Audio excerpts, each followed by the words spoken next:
नमस्कार। आप सबका स्वागत है कहानियों के सफ़रनामे में।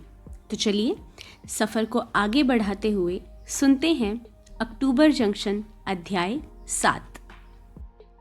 एक साल बाद 10 अक्टूबर 2012 Delhi Indian book house publisher office.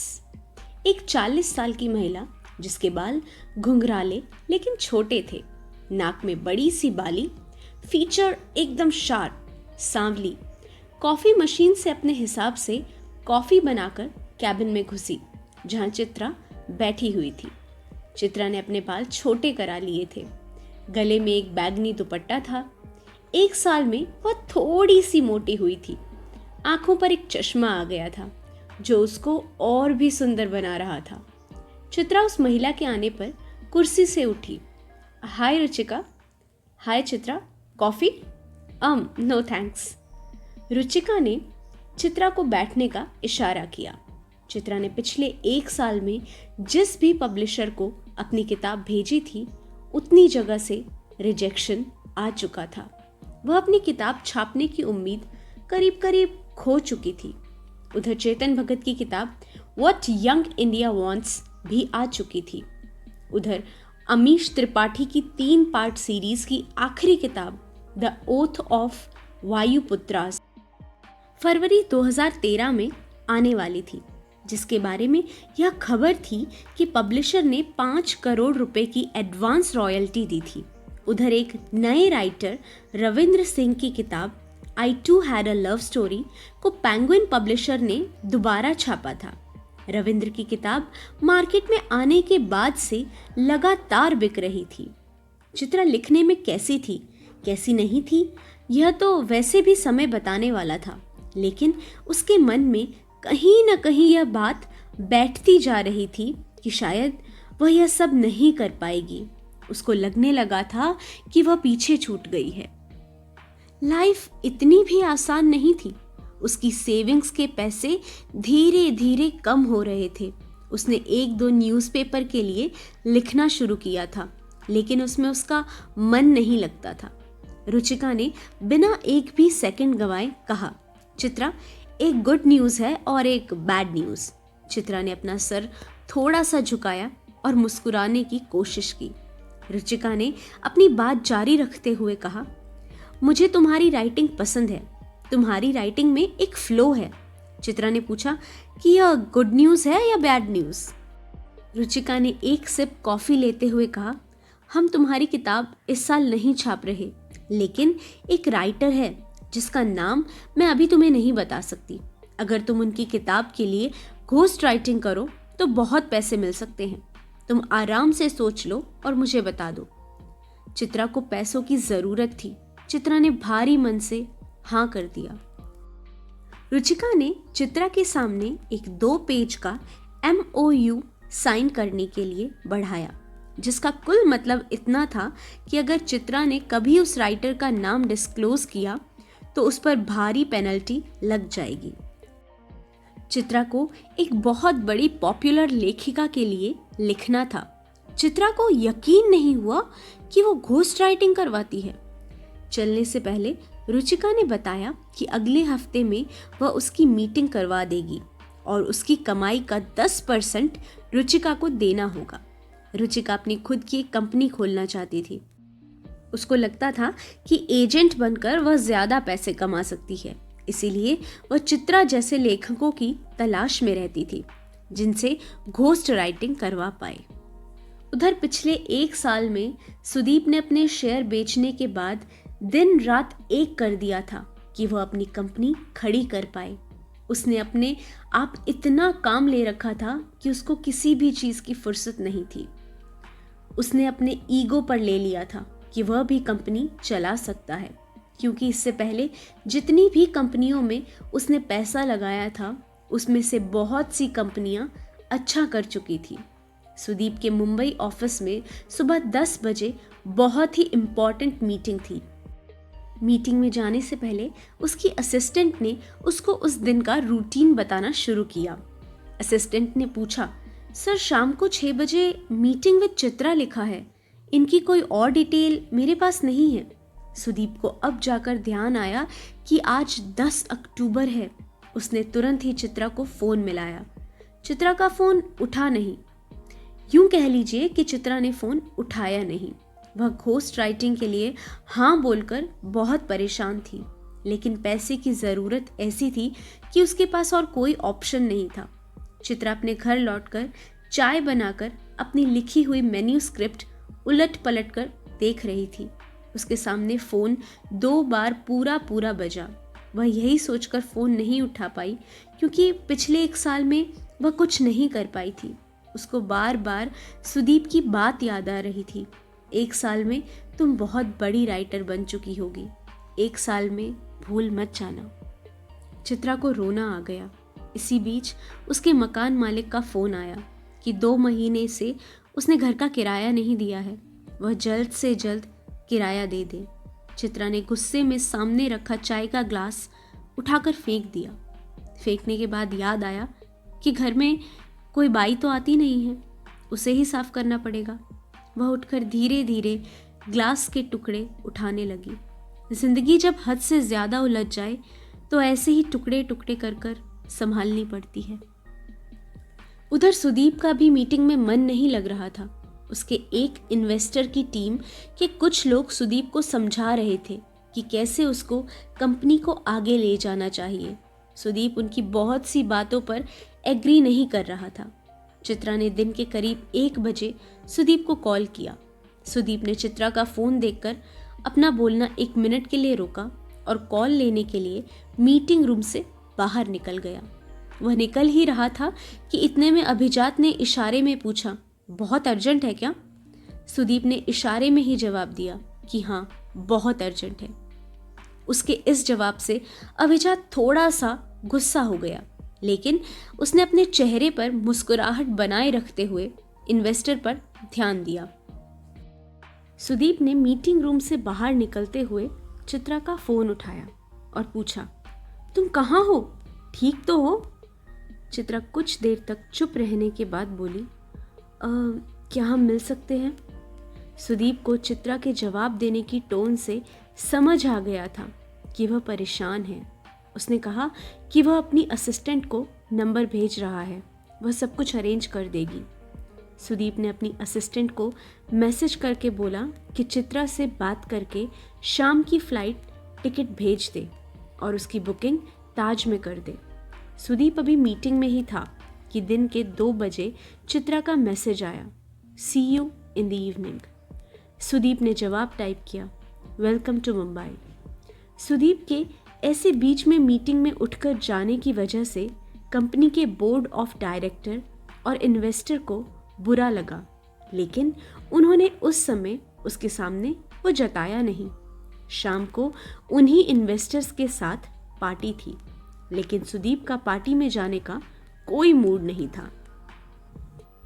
अभिजात ने सुदीप से इस बारे में बात करने की कोशिश भी की कि ऐसा क्या इम्पोर्टेंट है, थोड़ी देर आकर वह चला जाए, लेकिन सुदीप ने पार्टी में आने के लिए मना कर दिया। सुदीप को वैसे भी अपने काम में होने वाली दखलंदाजी ज़्यादा पसंद नहीं थी। उसको कभी कभी यह लगता था कि वह अपनी ही कंपनी में नौकरी कर रहा है। खैर, अभिजात की बात मानकर वह थोड़ी देर पार्टी में रहा, लेकिन 9 बजते बजते ताज के लिए निकल लिया। जाने से पहले सुदीप की गर्लफ्रेंड और कंपनी की बिजनेस हेड सुनैना ने सुदीप को समझाने की कोशिश की, लेकिन सुदीप को कुछ समझना ही नहीं था। सुदीप के जाने के बाद अभिजात और सुनैना दोनों ही गुस्से में थे, लेकिन वे सुदीप के मूड के आगे कुछ नहीं कर सकते थे। जब से सुदीप ने शेयर बेचे थे, तब से उसकी ऐसी हरकतें ज़्यादा ही बढ़ गई थी। सुनैना सुदीप की गर्लफ्रेंड है, यह बात बहुत ही कम लोगों को पता थी। सुदीप के कार में बैठते ही सुनैना ने उसको कॉल किया, यार सुदीप, तुम्हें क्या हो जाता है? इन्वेस्टर से बिना मिले तुम्हारा जाना हमारे लिए कितना ऑकवर्ड है, पता है तुम्हें? सुदीप ने सुनैना की बात 2-3 मिनट तक सुनी, फिर बोला, मुझे इस बारे में कोई बात नहीं करनी। सुनैना ने गुस्से में फ़ोन काट दिया। जब उसने फ़ोन काटा, अभिजात उसके पास ही खड़ा था। अभिजात ने सुनैना के कंधे पर हाथ रखा दोनों मुड़कर इन्वेस्टर और बाकी इम्पोर्टेंट लोगों से घुल मिलकर मुस्कुराकर बातें करने लगे, जैसे कुछ हुआ ही नहीं था। कोई सुदीप के बारे में कुछ पूछता तो सुनैना बता देती कि उसकी तबीयत अचानक बहुत खराब हो गई थी। हालांकि उसका ऐसे जल्दी निकल जाना बहुत लोगों को सही नहीं लगा। सुदीप ने इन सब बातों पर जरा भी ध्यान नहीं दिया। उसको अपने काम पर भरोसा था। यह भी भरोसा था कि एक दिन जो शेयर उसने बेचे हैं वह उन्हें वापस खरीद लेगा। 10 अक्टूबर 2012, ताज, मुंबई। मुंबई में ताज की खिड़की से दिखते हुए सी लिंक से ठीक पहले मोटरसाइकिल पर टेक लगाकर जोड़े दिखते हैं। उनके ठीक पीछे समंदर और समंदर की दूसरी तरफ साउथ मुंबई दिखता है।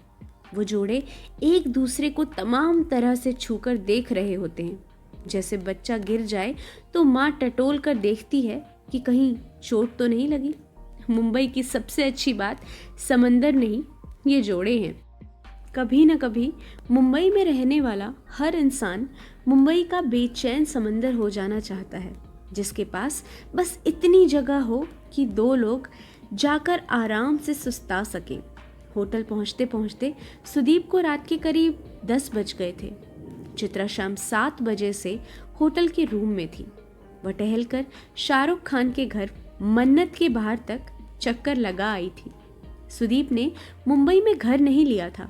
उसको घर लेकर रहने में अजीब सी बेचैनी होती थी। उसके नाम से एक कमरा हमेशा ताज में बुक रहता था।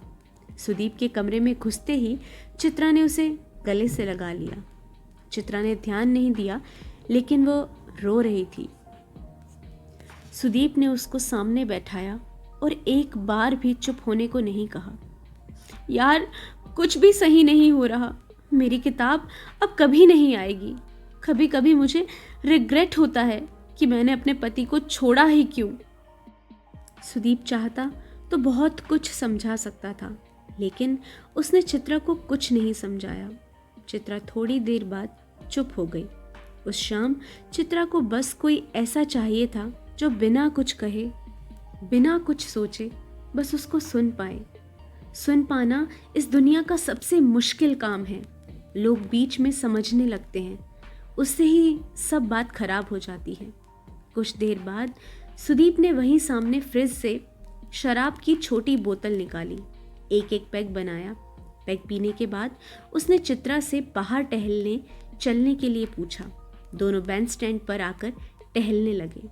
अक्टूबर के हिसाब से मौसम सही था। चित्रा अब कुछ हल्का महसूस कर रही थी। तुम बताओ, काम कैसा चल रहा है? सुनैना से शादी कब कर रहे हो? सुदीप अपने काम के बारे में कोई बात नहीं करना चाहता था। शादी का तो अभी कोई प्लान नहीं है। सुनैना कैसी है? उसको पता है कि तुम यहाँ हो? चित्रा ने पूछा। चित्रा अभी यह बोल ही रही थी, इतने में सुनैना का फोन आ गया। सुदीप का फोन पिक करने का मन नहीं था। चित्रा के बोलने पर उसने फोन उठाया। सुनैना ने सुदीप से लड़ने के लिए फोन किया था। वह पार्टी से निकलकर मिलने आने वाली थी। सुदीप ने उसको समझाया कि उसका अभी किसी से भी मिलने का मूड नहीं है। सुनैना फोन नहीं रखना चाहती थी, लेकिन सुदीप को बात नहीं करनी थी। सुनैना के बार बार बात करने की कोशिश के बावजूद भी सुदीप ने बस यही कहा कि कल सुबह बात करते हैं। सही से बात क्यों नहीं की तुमने? चित्रा ने पूछा। बस ऐसे ही, मन नहीं था।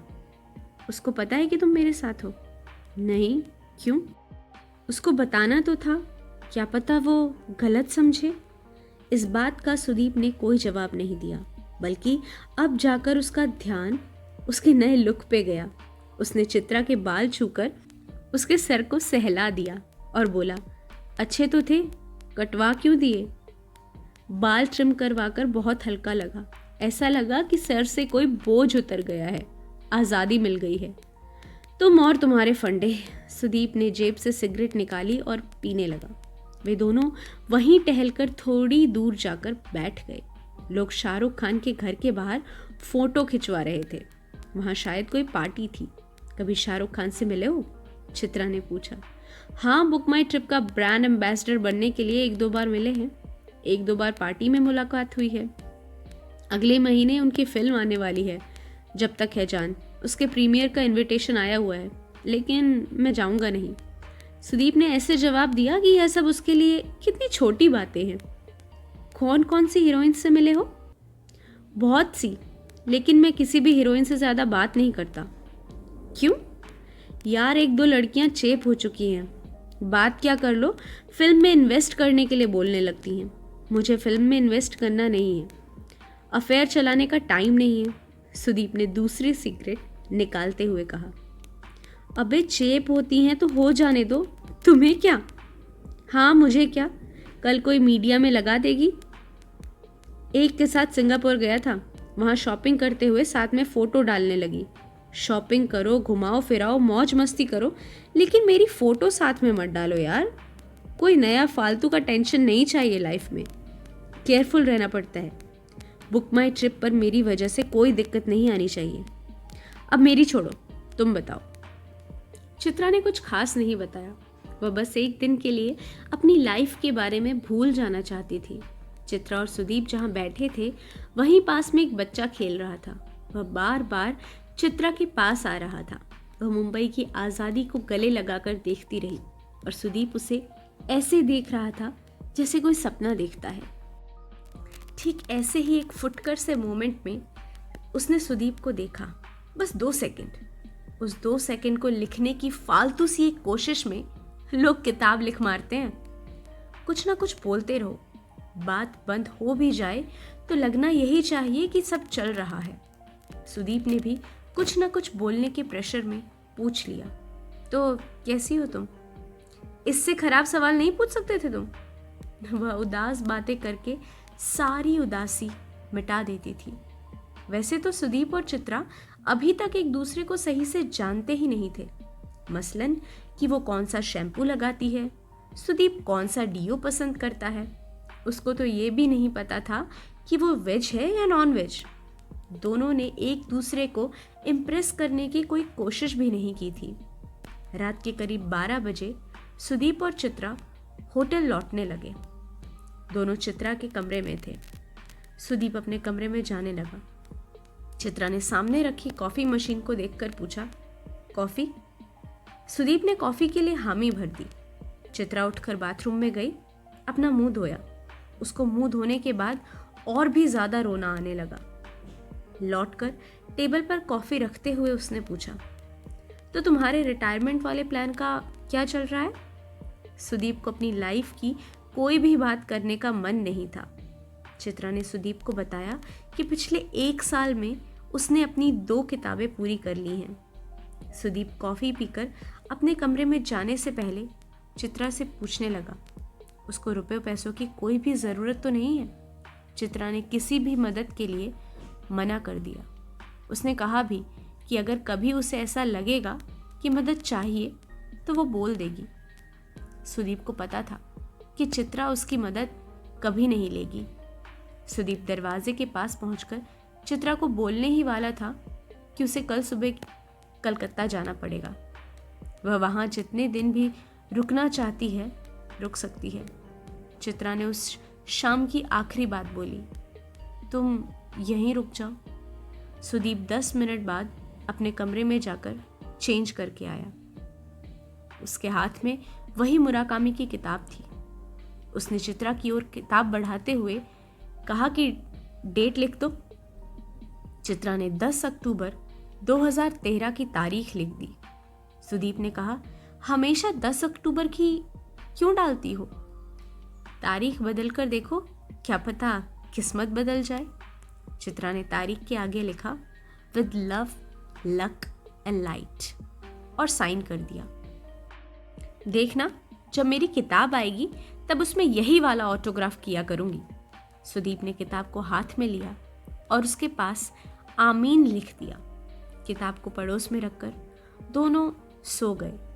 सुदीप ने लाइट्स बंद कर दी। चित्रा ने कमरे के पर्दे हटा रखे थे। बाहर की रोशनी कमरे में जगह बनाने लगी।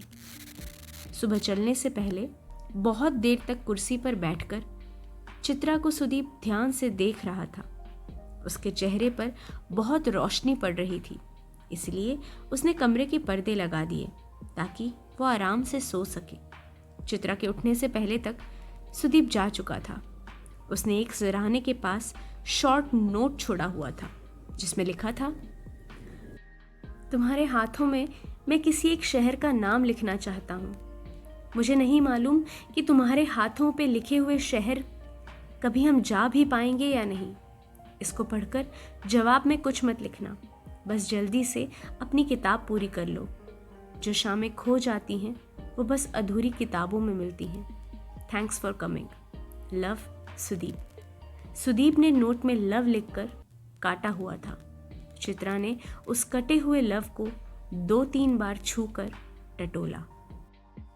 1 साल बाद 10 अक्टूबर 2013, जापान। सुदीप के बिजनेस में उसके इंडियन इन्वेस्टर की दखलंदाजी बहुत ज़्यादा बढ़ गई थी। यहाँ तक कि उस पर यह दबाव डाला जा रहा था कि वह कंपनी के CEO के पद से रिज़ाइन कर दे। सुदीप यह लड़ाई किसी भी कीमत पर हारना नहीं चाहता था। इसीलिए उसने जापान की कंपनी एस बैंक को फंडिंग के लिए अप्रोच किया। सुदीप, अभिजात और सुनैना अपनी इन्वेस्टमेंट फर्म एस बैंक के हेड ऑफिस में बैठे थे। सुदीप को अपना बिजनेस बढ़ाने के लिए और रुपयों की ज़रूरत थी। थोड़ी देर में ही मीटिंग शुरू होने वाली थी। अभिजात और सुनैना अपने लैपटॉप में प्रेजेंटेशन फाइनल कर रहे थे। कमरे में एस बैंक की तरफ से एक अमेरिकन और एक हिंदुस्तानी आदमी बैठा था। सभी लोग एस बैंक के चेयरमैन का इंतज़ार कर रहे थे। आज बड़ा फैसला होना था, क्योंकि अगर आज सुदीप को आगे बिजनेस बढ़ाने के लिए रुपए मिल जाते तो उनका प्रॉमिस था कि वो लोग अगले 2 साल में इंडिया की नंबर 1 ट्रैवल कंपनी बना सकते थे। मीटिंग शुरू होते ही अभिजात ने बोलना शुरू किया। उसने बताया कि कंपनी ने कुछ अच्छा किया है, उनका ट्रैफिक बढ़ रहा है। उनको प्रेजेंटेशन के बीच में ही रोककर चेयरमैन ने उनको बोला कि आपने तो इससे बहुत ज़्यादा प्रॉमिस किया था। इसके जवाब में सुनैना और अभिजात ने समझाने की कोशिश की, लेकिन उनकी बात से जापानी आदमी कन्विंस नहीं हुआ। सुदीप उनकी बातचीत में अभी तक चुप था। चेयरमैन ने पूछा कि आप अपना ट्रैवल बिजनेस कैसे बढ़ाएंगे। इससे पहले कि अभिजात इसका जवाब देता, सुदीप अपनी सीट से खड़ा हुआ और चेयरमैन की तरफ देखकर समझाना शुरू किया। सर, मैं आपको यह समझाना चाहता हूँ कि हम लोग ट्रैवल बिजनेस से हैं ही नहीं। सुदीप की यह बात सुनते ही पूरे कमरे में सब लोग सकते में आ गए। अभिजात और सुनैना एक दूसरे को देखने लगे। उन्हें समझ ही नहीं आया कि यह सुदीप कर क्या रहा है। सुदीप ने अपनी बात जारी रखते हुए कहा, सर, अगर हम केवल एक ऐसी साइट हैं जो लोगों को एक पॉइंट से दूसरे पॉइंट तक ले जाती है, मतलब कि अगर हम केवल टिकट बेचने के बिजनेस में हैं तो हमारा बिजनेस कभी ग्रो नहीं करेगा। हम लोग असल में एक्सपीरियंस बेचने के बिजनेस में हैं। कोई अगर दिल्ली से लद्दाख जा रहा है तो हमारा काम केवल उनको एक कार और एक ड्राइवर प्रोवाइड करना नहीं है। हमारा काम है कि उस ट्रैवलर के पूरे ट्रिप के एक एक मिनट का एक्सपीरियंस ऐसा रहे कि वो ज़िंदगी भर न भूल पाए और लौटकर अपने पूरे सर्कल को यह बताए। सुदीप ने बिजनेस बढ़ाने के लिए कोई भी ऐसा वादा नहीं किया कि इतने रुपए का रिटर्न आ जाएगा। सुदीप का पॉइंट बहुत ही क्लियर था। उसने उस मीटिंग में चेयरमैन को समझाया कि दुनिया भर में ट्रैवल को लेकर रुझान बहुत बढ़ रहा है। उसने आगे यह समझाया कि इंडिया में आज से 10 साल पहले बहुत कम लोग लद्दाख जाते थे, लेकिन अब धीरे धीरे लोगों ने जाना शुरू किया है। 90s में जो लोग पैदा हुए हैं वो सेव करके ट्रैवल करना चाहते हैं। यह सेम ट्रेंड यूरोप के देशों में पहले से था, लेकिन इंडिया में यह सब पहली बार हो रहा है और आने वाले सालों में यह बहुत बढ़ने वाला है। सुदीप ने इंडिया की सारी बड़ी बाइक ट्रैवल कंपनी में स्टेक ले लिया था। सुदीप की अपने बिजनेस को लेकर विजन और क्लियरिटी अभिजात और सुनैना से कम 5 साल आगे थी। चेयरमैन सुदीप की बातों से इम्प्रेस हुए। सुदीप को अपने 10% स्टेक की कीमत अदा करने की शर्त पर करीब 251 करोड़ रुपए मिले। इस बार जब मीडिया में खबर आई तब न्यूज़ में अनाउंसमेंट के बारे में कोई जानकारी नहीं दी गई।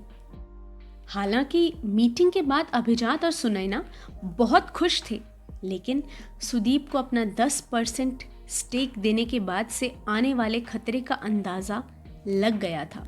उसको पता था कि जितना कम स्टेक उसका होगा, इन्वेस्टर उसके काम में उतनी ही ज़्यादा टांग अड़ाएंगे। 10 अक्टूबर 2013, Delhi. Chitra Indian book house publisher की रुचिका से मिलने एक राजीव चौक के कैफ़े कॉफ़ी डे में वेट कर रही थी।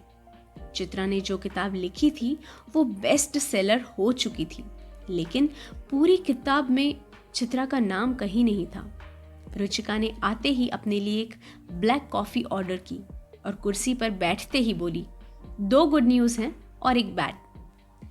तीनों ही बैड न्यूज़ हैं मतलब, चित्रा ने अपनी आंखें बंद करते हुए कहा। इतनी भी बुरी नहीं है, सुनाओ फिर। रुचिका ने कॉफ़ी का सिप लेते हुए कहा, पहली गुड न्यूज़ ये है कि अगर तुम एक किताब और लिख लो घोस्ट राइटिंग करते हुए तो पिछली बार से डबल पैसा मिलेगा। दूसरी गुड न्यूज़ ये है कि मेरे पास टीवी राइटिंग के लिए कुछ बहुत अच्छे ऑफ़र हैं, पैसा भी बहुत अच्छा है, तुम बोलोगी तो मीटिंग करवा दूंगी। बैड न्यूज़ ये है कि तुम्हारी बुक हम इस साल भी पब्लिश नहीं कर पाएंगे। बैड न्यूज़ के आगे दोनों गुड न्यूज़ का कुछ मतलब नहीं था। चित्रा ने सोचने के लिए 1-2 दिन का टाइम लिया। वह किसी भी तरह से यह चाहती थी कि उसकी बुक आ जाए। उसने रुचिका से उसकी किताब ना आने की वजह जानने की बहुत कोशिश की, लेकिन रुचिका ने कोई सीधा जवाब नहीं दिया। उसने टॉप मैनेजमेंट वगैरह की कोई बात बोलकर उसे टरका दिया। चित्रा को यह उम्मीद थी कि अब तो उसकी लिखी हुई किताब बेस्ट सेलर बन चुकी है, अब तो उसको चांस मिल ही जाएगा। पैसे की दिक्कत तो थी ही, क्योंकि पिछली बार भी घोस्ट राइटिंग करके उसको इतने पैसे नहीं मिले थे कि वो आराम से 1-2 साल काट पाए। पैसे के लिए वह आर्टिकल भी लिखने लगी थी, लेकिन आर्टिकल लिखने के चक्कर में टाइम बहुत चला जाता था, जिस टाइम में वह अपनी बाकी बची हुई किताबें पूरी कर पाती। किसी भी लेखक के लिए इससे बुरा कुछ नहीं हो सकता कि उसकी अलमारी में ना छपी हुई किताबों का कोना बड़ा होता जाए। यह वैसे ही है जैसे साल भर में हमारी ना ली हुई छुट्टियों का हिस्सा पता नहीं कब बढ़ जाता है। जिंदगी में ना जिए हुए दिनों का कोटा बढ़ जाता है। खुद को सीरियसली लेने के चक्कर में आदमी भूल ही जाता है कि एक दिन सब ठाठ धरा रह जाएगा। हर बीता हुआ दिन अपने ना जिए जाने का हिसाब मांगता है। सब कुछ ठीक है और कुछ भी ठीक नहीं है जैसे ख्याल इसीलिए आते हैं ताकि आदमी अकेले में बैठकर जिंदगी से ऊब सके, इतना ऊबे कि जिंदगी से आंख मिचौली करने की हिम्मत जुटा सके। ऊबे हुए लोग गूगल पर मैप का छोटे से छोटा रास्ता छोड़कर सड़क के किनारे की पगडंडी वाला लंबा रास्ता लेते हैं। नज़ारे बदलने से नज़रिया भी बदल जाता है। यह बात किसी बूढ़ी औरत ने कही थी। औरतों को नज़ारा बदलने के लिए आदमी से ज़्यादा चलना पड़ता है। चित्रा का रास्ता लंबा था और अलग भी, इसीलिए मुश्किल ज़्यादा ना भी हो लेकिन नई थी।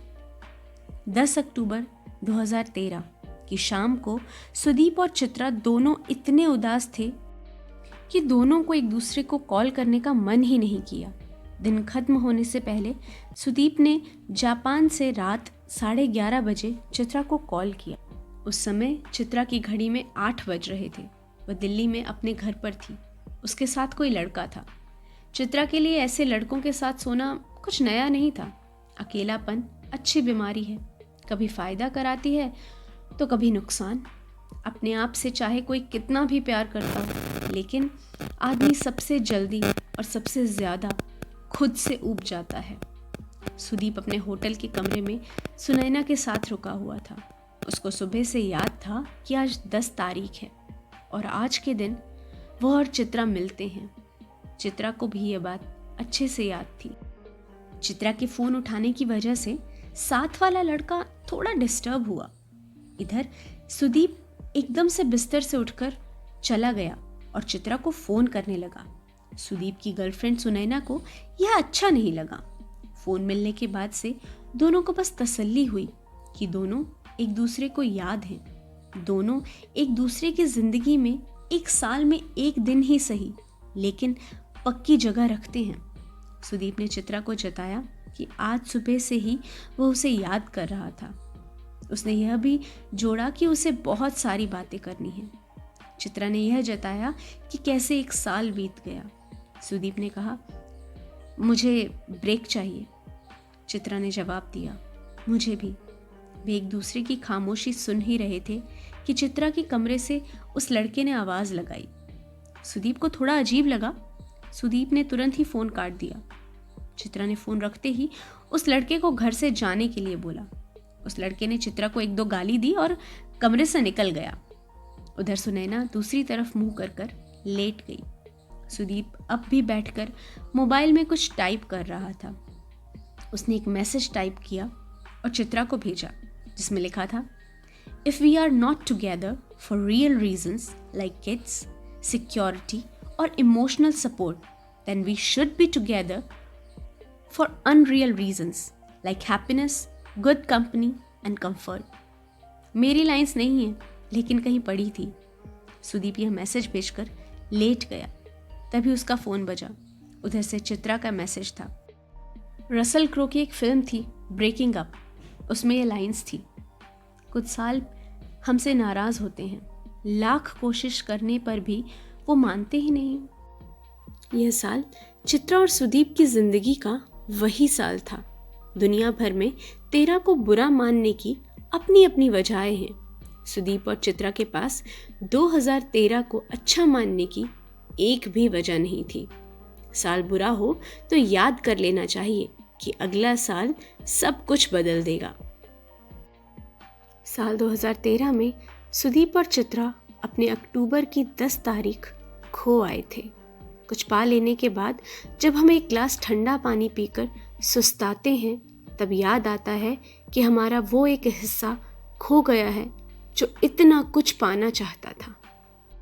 चलते फिरते हम रोज़ कितना कुछ खोते जा रहे हैं कि याद ही नहीं आता कि कब बैठकर हमने आसमान में तारे गिने थे, कब आखिरी बार अपनी एक हाथ की उंगलियों को दूसरे हाथ की उंगलियों से छुआ था, कब बिना बात के ऐसे ही अपने मोबाइल पर किसी बिसरे हुए दोस्त को बिना किसी काम कॉल किया था, दोस्त जो अब थोड़ा अजनबी हो चुका है। कब शोर के बीच हमने किसी चिड़िया की आवाज़ को बचाने की कोशिश की थी, कब हमने 12 महीने के बच्चे के जैसे धूप को कमरे में झांकते हुए देखकर चौंके थे, कब डूबते सूरज के साथ 10 रुपए की मूंगफली खाई थी, कब रात भर बातें की थी। कुछ पा लेने की राह पर रोज़ भागते हुए भूल ही जाते हैं कि अपने खोते हुए हिस्से को बचा लेना ही असल पाना है। हम शाम होने तक अपने पीछे एक पूरी दुनिया खोकर घर लौटते हैं। दिन ऐसे ही खाली होकर साल हो जाते हैं। आगे सुदीप और चित्रा की कहानी में क्या होगा यह मैं अभी कह नहीं सकती। जानने के लिए हमारे साथ जुड़े रहे कहानियों के सफ़रनामे में।